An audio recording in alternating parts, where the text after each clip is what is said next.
Hi, I'm Tony Dualter with Minnesota Ag in the Classroom. I'm the Regional Curriculum Specialist in the center of the state.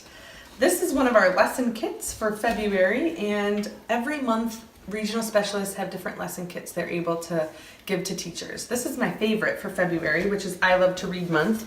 In each kit you will get a folder that has the actual lesson. This is from the Matrix. If you go on our website and click on the Curriculum Matrix, that's where over 400 lessons for teachers are listed. And this one is called Who Grew My Soup?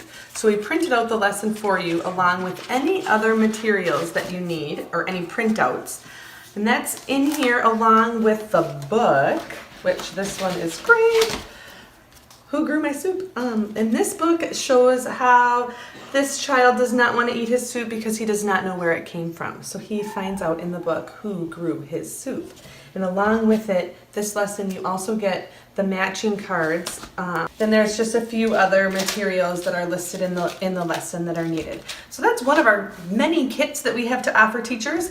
And if you want a kit from one of the regional specialists, go on our website, contact one of us, give us an email, and we will connect with you and make sure you get one.